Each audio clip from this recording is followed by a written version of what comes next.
Have you ever said, "I just don't feel like going anymore"? After 70, that feeling isn't a weakness. It's wisdom. And here's why you should be proud of it. Number 1. Emotional boundaries. After 70, one of the most surprising awakenings is realizing how much emotional energy certain visits require. You might expect to feel physical fatigue after going out. But the emotional drain? That sneaks up on you. Conversations that used to feel lighthearted can now feel heavy. Listening to others complain, manage drama, or talk endlessly without asking how you are can leave you mentally exhausted. You walk away from those visits not refreshed but depleted. It becomes clear that not every interaction is good for your spirit. People often assume you are pulling away because of age or illness. The truth is different. You are more selective about where you invest your heart. Emotional boundaries become a form of survival, not selfishness. You are no longer willing to sacrifice your peace just to keep up appearances or meet someone else's expectations. This shift is a powerful sign of psychological growth. In earlier years, we are taught to please others, to be polite, to show up even when we do not feel like it. Aging invites us to unlearn some of that. It teaches us that protecting your emotional space is not rude. It is healthy. Especially after decades of putting others first, there comes a time when you have to honor your own needs too. Think about Eleanor. Eleanor is 79. She is a retired teacher from Ohio. For years, she visited her younger sister every Saturday. At first, it was joyful. They shared memories, talked about their families, and cooked meals together. But slowly, things changed. Every visit turned into an argument about politics. Old family wounds resurfaced again and again. Eleanor found herself driving home with her hands tight on the steering wheel, her heart racing and her mind heavy. She needed hours, sometimes days, to calm down. One Saturday, she decided not to go. Not because she stopped loving her sister, but because she realized peace was more valuable than routine. Her sister did not understand. She said Eleanor was becoming distant. But Eleanor knew the truth. Not every visit is worth the emotional cost. Setting emotional boundaries also means recognizing when a visit is no longer mutual. There is a difference between being wanted and being expected. You feel it when someone seems distracted. You feel it when they check their phone instead of truly listening. You feel it when you are tolerated rather than cherished. With age, that difference becomes impossible to ignore. So instead of chasing one-sided relationships, you begin preserving your time for people who uplift you. This is not about cutting people off. It is not about resentment. It is about honoring your emotional well-being. Think of it like this. You would not walk 5 miles on a twisted ankle. Why would you walk into conversations that twist your heart? Sometimes, the greatest gift you can give yourself after 70 is the permission to stop showing up in places that no longer feel like home. This realization is not weakness. It is strength. Eleanor did not become less social. She became more intentional. She still meets friends from her book club. She still enjoys Sunday morning coffee with a neighbor. She still laughs with her former students when they call. But she does not force herself into spaces that drain her spirit. And that choice, that boundary, is what gives her freedom. Psychologists call this emotional selectivity. As we age, we learn to focus our energy on what matters most. It is not about having more friends or more events on the calendar. It is about having the right connections. It is about quality, not quantity. So if you find yourself skipping visits you once felt obligated to attend, remember, that is wisdom speaking. It is your inner compass pointing you toward peace. It is your soul saying, "You have done enough pleasing. Now it is time to protect yourself." That is emotional maturity. That is self-respect. And it is one of the most powerful reasons many older adults stop visiting others after 70. Number 2. Time revaluation. One of the wisest realizations that comes with age is that time is no longer something you trade freely. In your younger years, you might have spent entire afternoons at family gatherings. You might have sat for hours chatting with neighbors out of politeness. You thought there was always more time to spare. But once you pass 70, something shifts. Time no longer feels endless. It feels rare, precious, deeply personal. That means every moment you give to someone has to feel worth it. Not in a transactional way, but in a deeply emotional sense. This is not selfish. It is about honoring what your time truly means to you now. Every hour spent with others is 1 hour not spent on your own healing. Not spent resting. Not spent exploring what still brings you joy. At this age, you understand more than ever. There are only so many mornings left to sip coffee in peace. Only so many walks to take under the warm sun. Only so many books you will read. Only so many songs you will hum quietly to yourself. That is not depressing. It is empowering. Because once you realize how limited time is, you begin to choose more carefully. Many older adults gradually stop visiting certain people, not out of resentment, but because they have redefined what their time is for. It is for the things that replenish them, not the things that drain them. It is for deep, meaningful connections, not small talk that circles around and around. It is for their own dreams, no matter how small or simple. Take Charles, age 77. For decades, he drove 2 hours each month to visit an old friend in another state. At first, those trips were filled with laughter, memories, and long dinners. But over the years, something changed. The conversations grew shorter. The spark faded. The visits became routine, not renewal. Charles found himself exhausted by the long drive. He began to ask, "Is this truly how I want to spend my Saturday mornings?" One day, he chose differently. Instead of driving, he packed a small lunch, grabbed his fishing rod, and went to the lake near his home. He spent the morning under the open sky, casting his line into the water, listening to the gentle waves. And for the first time in a long time, he felt lighter, more alive. This is not rudeness. This is wisdom. It is the maturity to say, "My time is mine now, and I want to spend it in ways that bring me peace." You are not being rude. You are being wise. You are curating your life like an art piece, choosing the colors and moments that feel right, discarding the ones that no longer fit the canvas. Think about it. When you were 40, giving up a Saturday afternoon to attend a family barbecue felt easy. You had decades ahead of you. You could make it up later. But after 70, every weekend feels like a page in the final chapters of your story. Why would you spend it on something that feels hollow? You are not obligated to. You are free to say no. This is part of a cultural shift many seniors experience in America. Some still go to Sunday barbecues, book clubs, or church potlucks. But they go because they want to, not because they feel forced. The gatherings that remain on the calendar are the ones that spark joy, not the ones that drain energy. Lorraine, age 76, once drove 3 hours every month to visit her cousin. They would watch TV, eat, and chat a little. Nothing bad happened, but nothing fulfilling did either. One day, Lorraine decided, "I would rather spend that time sketching at the lake." And she did. From then on, those 3 hours became hers again. She sketched trees, water, and sunsets. She created little pieces of beauty. She felt her soul breathe. That is the wisdom of time revaluation. You stop trading hours for obligation. You start investing hours in joy. And when you do, life becomes richer. Not busier, richer. So if you find yourself saying no to visits you once always said yes to, remember, that is not selfish. That is wise. It is you taking your time seriously. It is you saying, "These hours are my treasures, and I choose to spend them on what makes my spirit light." That is what time revaluation looks like after 70.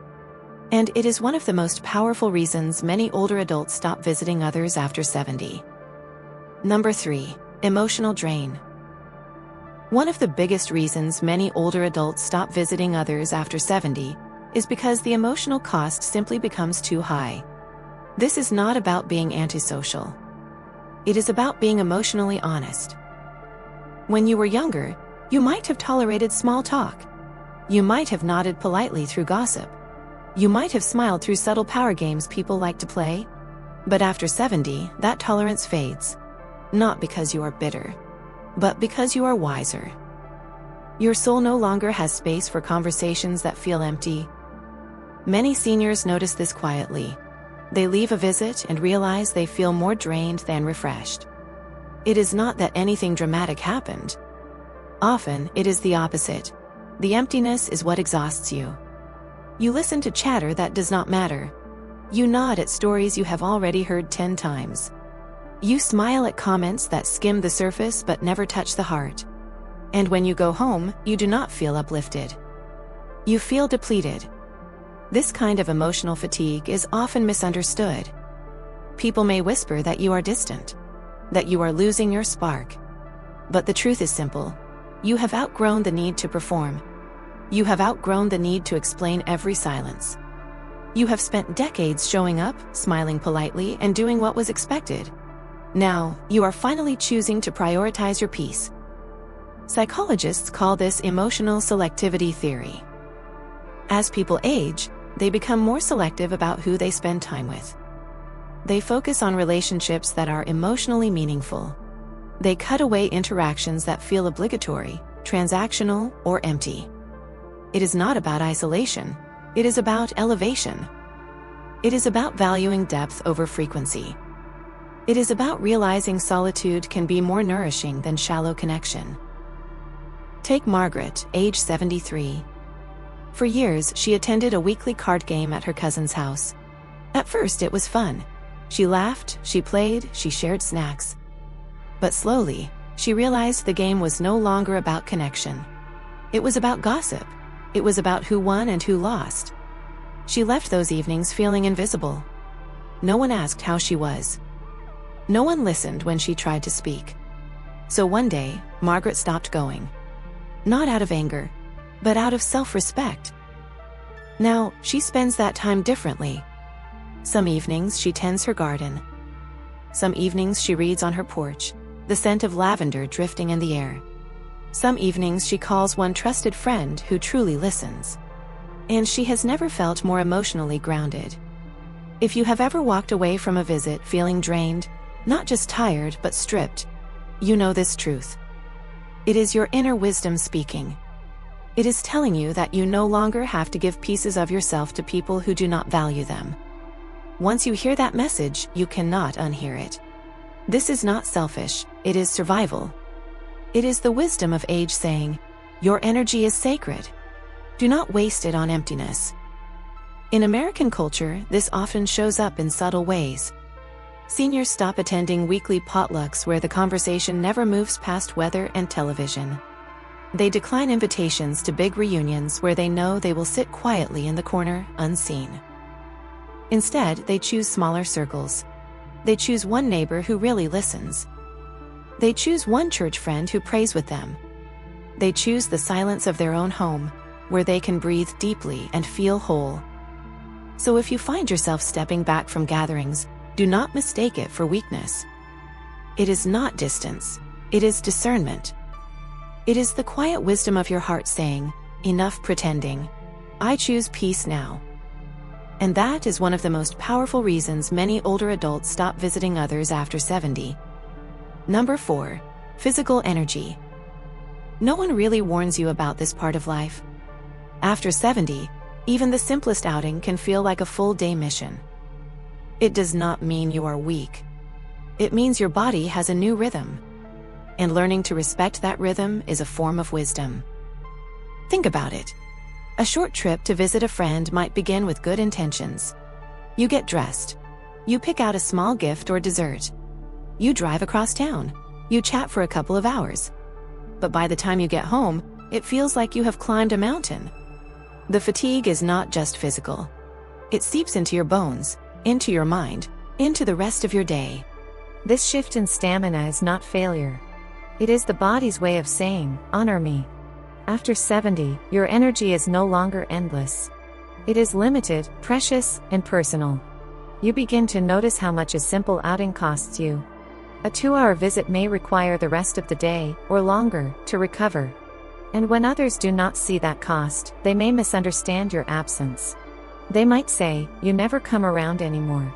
But they do not see the silent calculation behind every no. There is also the matter of comfort.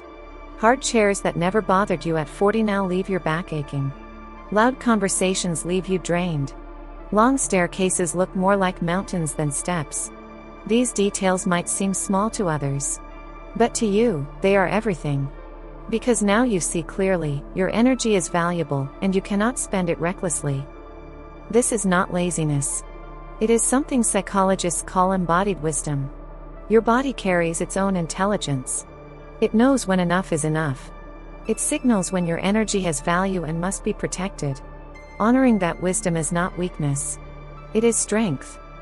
Consider Joseph, age 78.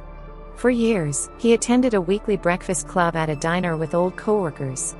He loved the tradition. But lately, he noticed the outing left him exhausted. The drive, the noise of the diner, the heavy food, it all weighed on him. One morning, he quietly decided to stop going.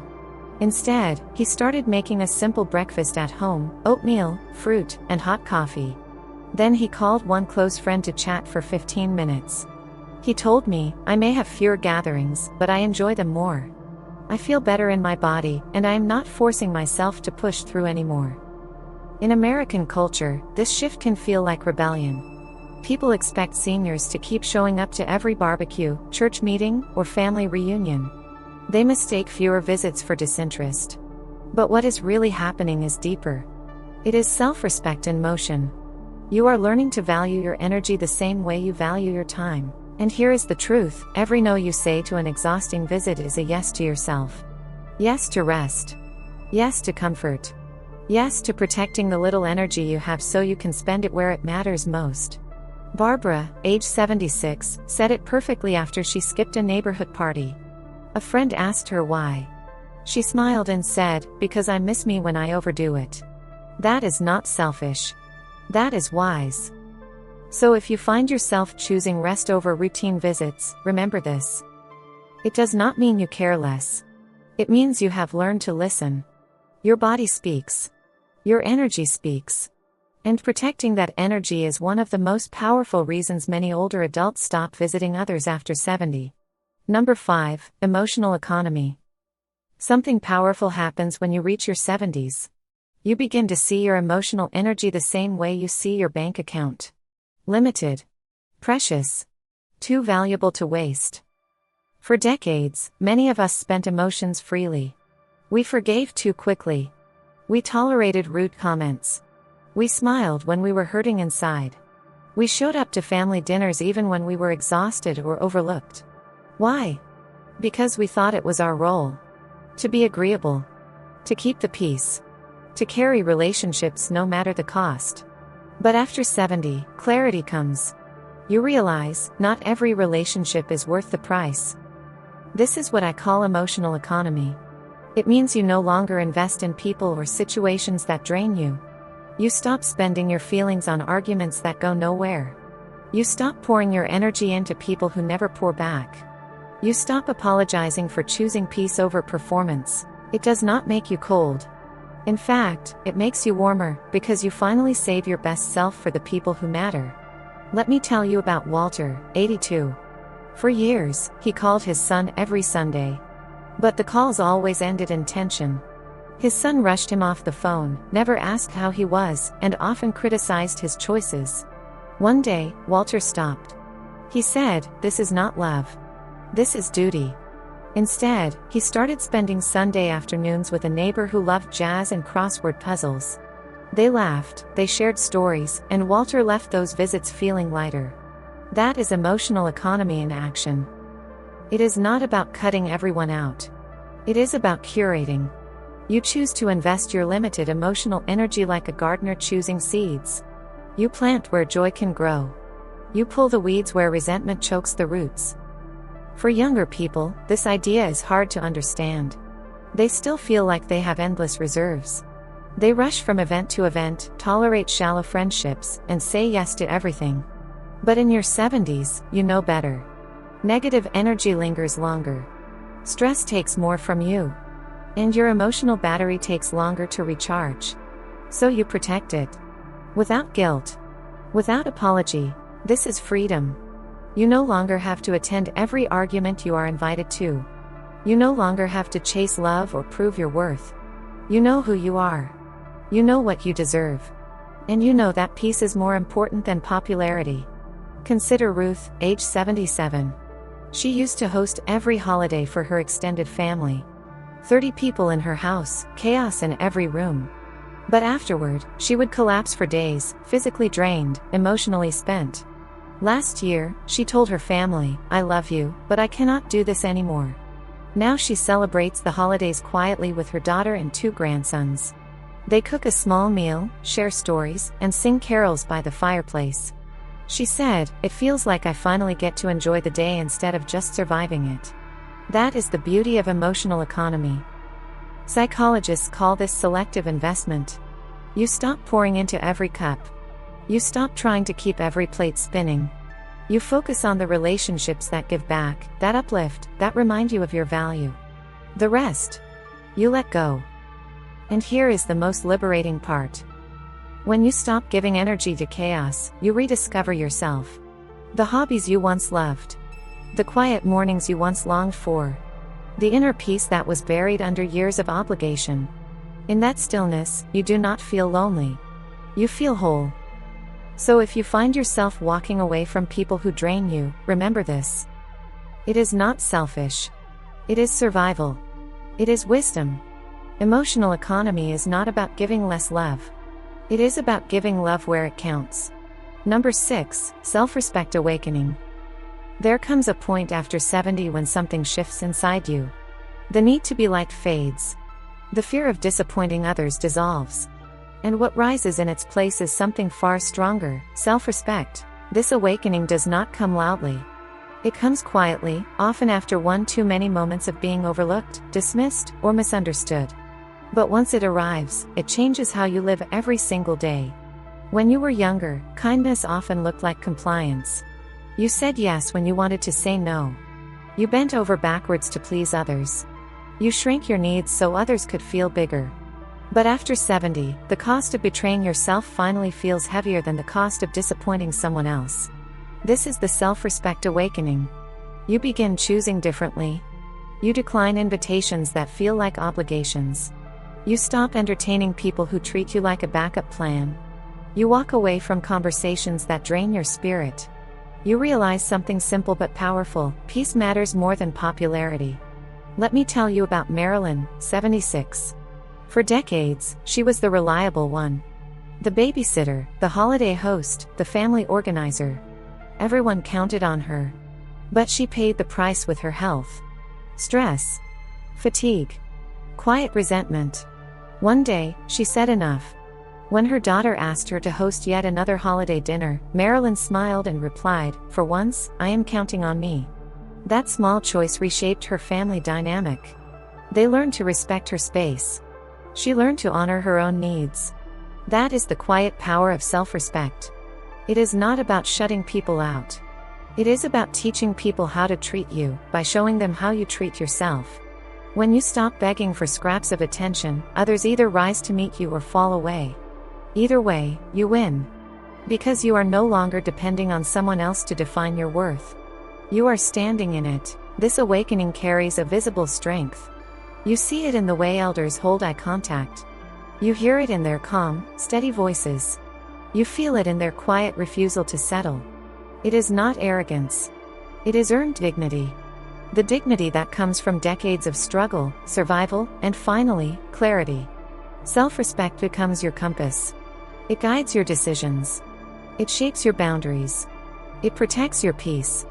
And in your 70s, that peace is priceless. If you have reached the age of 70 and notice your social circle shrinking, do not see it as decline. See it as growth. You are not broken. You are not giving up. You are evolving. Aging, for all its challenges, is also clarifying. It strips away the noise and reveals the truth.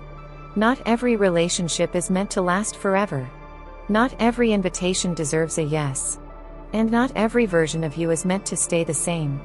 Choosing solitude over small talk is not selfish, it is selective.